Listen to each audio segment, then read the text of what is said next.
المشاهدين الكرام، السلام عليكم ورحمة الله تعالى وبركاته. نشرة الأخبار من الفضائية الإريترية، وفيها: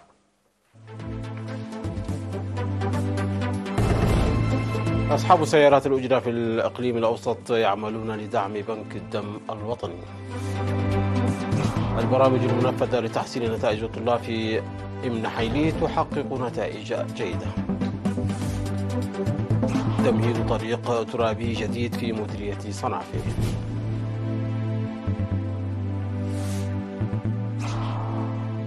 تعرض موظفي بعثة الأمم المتحدة لحفظ السلام إلى هجوم في الكونغو. محكمة هولندية تقضي بوقف تصدير قطعي طائرات F-35 لإسرائيل. الشرطة الهندية تمنع آلاف المزارعين المحتجين من الاتجاه لنيودلهي. أهلا بكم مشاهدينا. قال الأمين العام للجمعية الوطنية لخدمات نقل الدم سيدة بارخ هيلي أن أعضاء جمعية أصحاب سيارات الأجرة في الإقليم الأوسط سيواصلون التبرع بالدم الطوعي في عام 2024 بصورة منتظمة وأكثر فاعلية. وصرح بذلك خلال تبرع أعضاء الجمعية ب50 كيس من الدم في 13 من فبراير الجاري تحت شعار إنقاذ الحياة التي لا تعوض بالدم الذي يعوض. وقال منسق برنامج التبرع بالدم الطوعي في الجمعية الشاب بطرس يوسف أن الجمعية تتبرع بالدم للمرة العاشرة منذ عام 2019، وقد تبرعوا ب500 كيس دم حتى الآن. من جانبهم قال أعضاء الجمعية أن التبرع الطوعي بالدم ساعدهم على ضمان وضعهم الصحي إلى جانب الارتياح والرضا النفسي، وحثوا كافة شرائح المجتمع على اتخاذ مبادرات مماثلة. من جانبهما ذكر رئيس خدمات التبرع بالدم في بنك الدم الوطني السيد محار إبراهام والممرضة سمراويت عقباي أن ما يميز إمدادات الدم الآمنة في البلاد عن الدول الأخرى هو اعتمادها على التبرع الطوعي بالدم، وحثها على العمل بشكل منظم لإثراء عملية التبرع بالدم الطوعي في عام 2024. ووفقا لبنك الدم الوطني فقد تم جمع أكثر من 15,000 كيس دم من جميع أنحاء البلاد في عام 2023، مما غطى 83% من الطلب.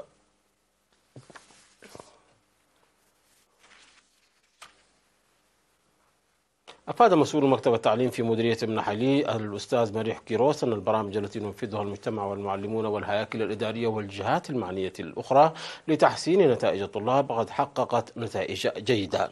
وفي تقريره الذي قدمه عن النصف الأول للعام الدراسي 2023-2024 قال الأستاذ مريح أن نسبة النجاح بلغت 95% في المرحلة الابتدائية، و77% في المتوسطة، و69% في المرحلة الثانوية.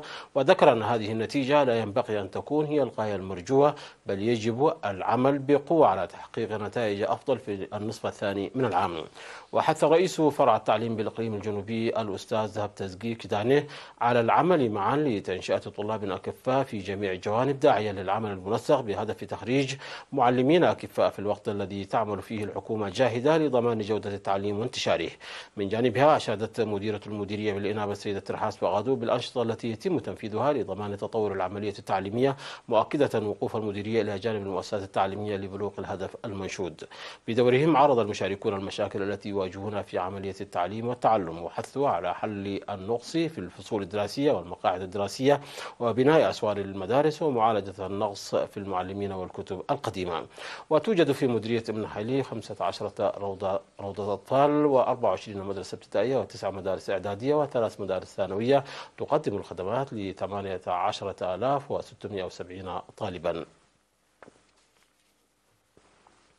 عقد فرع الاتحاد الوطني للمرأة في أوروبا اجتماعه السنوي يومي 3 و4 من فبراير في فرانكفورت الألمانية. وأوضحت رئيسة المرأة السيدة تخا تسا ميكائيل في الكلمة المتلفزة التي قدمتها من أسمرة القضايا التنفيذية التنظيمية والهيكلية، بالإضافة إلى الأنشطة السياسية والاجتماعية للاتحاد بشكل عام وفرع المرأة في أوروبا بشكل خاص.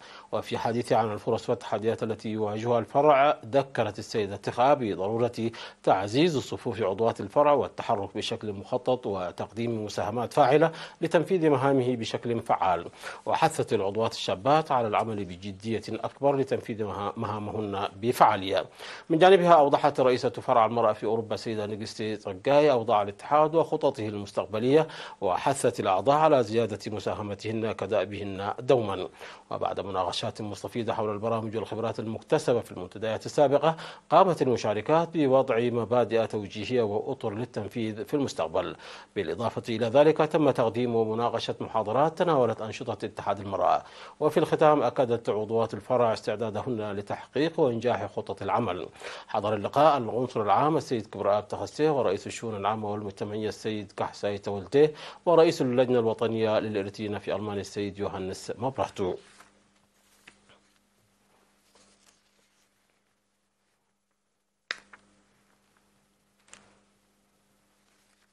عقدت في الثامن من فبراير في مديرية حقات الندوة حضرها أعضاء الجمعية الوطنية لمعاقي الحرب ومدراء الضواحي وشركاء العمل في المديرية لتحسين الوضع الاجتماعي والاقتصادي لقدامى المحاربين المعاقين. وقال رئيس فرع الجمعية الوطنية بإقليم عنسبة السيد شمولي والدقرقيس أن الجمعية تقدم الدعم اللازم وتنفذ برامج التأهيل للمعاقين ليصبحوا منتجين، داعيا أعضاء الجمعية لتقوية تأطيرهم والعمل الجاد. وقال إن الهدف من الندوة هو التعرف على وضع الأعضاء عن كثب وإيجاد طرق لتحسين سبل عيشهم، فضلا عن تعزيز تنظيم المرأة، مشيدا بالدعم المقدم من المواطنين في الداخل والخارج. وقال أن المخابز والمطاعم ومحطات الوقود التي بنيت في حقات تسهم بشكل كبير في تحسين معيشة المعاقين، موصيا أعضاء الجمعية لإعادة الدين والقروض في أوانها. ودعا المشاركون الجمعية إلى بذل الجهود لتلبية احتياجات المحاربين القدامى، مذكرين بضرورة استمرار الندوة لأهميتها القصوى.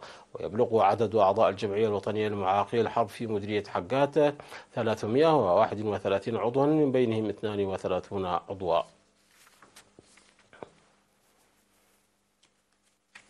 يتم إنشاء طريق ترابي جديد عبر حملات نفير شعبية يؤدي إلى مناطق مربط العلاي وتحتاه، متفرعا من الطريق الرئيسي صنعافي غولو. ووفقا لمدير ضاحية غولو السيد عبد الله أحمد، فإنه يتم إنشاء الطريق من غولو إلى الشمال الشرقي، وكان ممرا للمشاة في الماضي، وأنهم يعملون عليه لتخفيف مشكلة النقل لديهم. وأضاف السيد عبد الله أنه إلى جانب الحملات التي تركز على ترميم وشق الطرق الترابية، ينتظم الأهالي أيضا في معالجة مساقط المياه وشق القنوات الحوضية وبناء المدرجات وقرص الأشجار. وأعرب المشاركون عن إيمانهم القوي بأن استكمال الطريق الترابي الجديد سيخفف من المشاكل التي كانوا يواجهونها بشكل رئيسي في نقل المرضى إلى المنشآت الصحية. وتقع ضاحية غولو على بعد حوالي 12 كيلومتر شرق مدينة صنعافي، ويبلغ عدد سكانها 3.8 آلاف نسمة.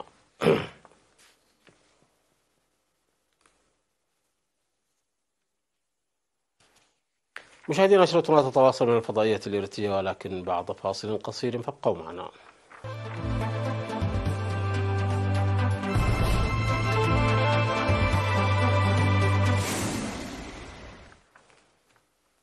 أهلا بكم مجددا. قالت بيليتو كيتا رئيسة بعثة الأمم المتحدة لحفظ السلام في جمهورية الكونغو الديمقراطية مونوسكو أن موظفين وسيارات تابعة للبعثة تعرضوا لهجوم في العاصمة كينشاسا. وذكرت كيتا أن المهاجمين أضرموا النيران في عدد من سيارات البعثة، وأضافت: أدين بشدة هذه السلسلة من الهجمات.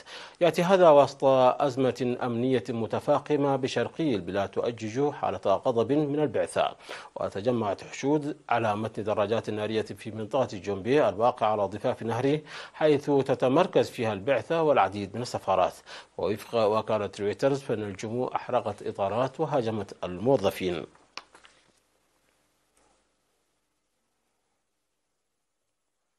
أصدرت محكمة في هولندا قرارا بإيقاف جميع عمليات تصدير قطع الغيار لطائرات F-35 إلى إسرائيل في غضون أسبوع من الآن، بعد أن نظرت في طلب تقدمت به منظمات حقوقية. وأوضحت محكمة الاستئناف في لاهاي أن هذا القرار جاء بعد تقديم طلب من منظمات حقوقية يأمر هولندا بوقف تسليم قطع الغيار للطائرات التي تستخدمها إسرائيل في قطاع غزة.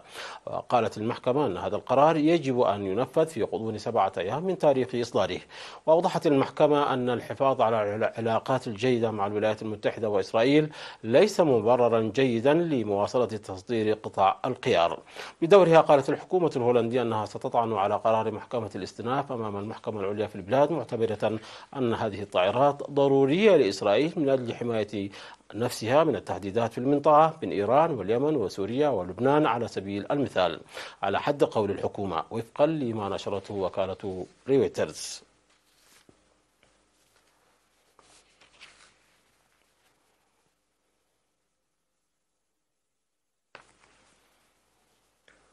أطلقت الشرطة الهندية قنابل الغاز المسيل للدموع على آلاف من المزارعين المحتجين من استكمال مسيرتهم نحو نيودلهي.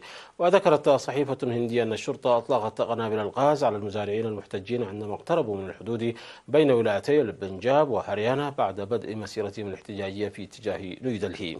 وقرر أكثر من 200 اتحاد للمزارعين المضي قدما في المسيرة بعد انتهاء اجتماع حاسم بين قادة المزارعين والحكومة الهندية دون التوصل إلى اتفاق بشأن مطالبهم الرئيسية. ونشرت السلطات الهندية إجراءات أمنية مشددة لمنع آلاف المزارعين المحتجين الذين يسيرون نحو نيودلهي لتجديد مطالبهم بأسعار مضمونة للمحاصيل، في تكرار لاحتجاجات عام 2021 عندما خيموا على مشارف العاصمة لأكثر من عام.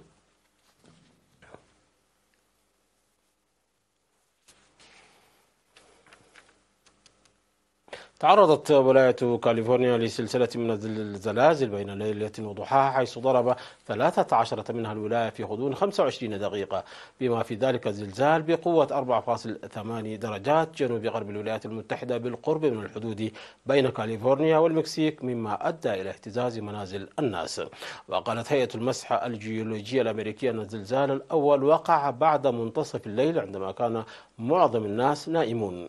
وضرب الزلزال شمال غرب مدينة إل سنترو، وهي مدينة تقع في وادي إمبريال في المنطقة الحدودية بجنوب كاليفورنيا، واستمرت الهزات في جميع أنحاء المنطقة حتى تم تسجيل الزلزال الثالث عشر.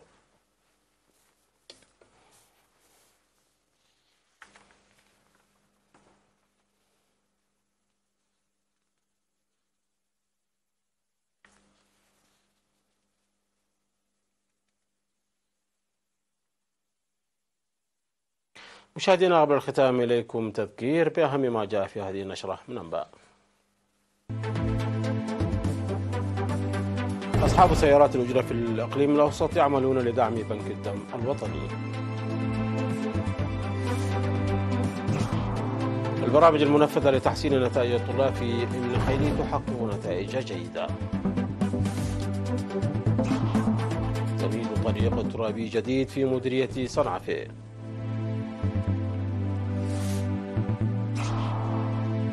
تعرض موظفي بعثة الأمم المتحدة لحفظ السلام إلى هجوم في الكونغو.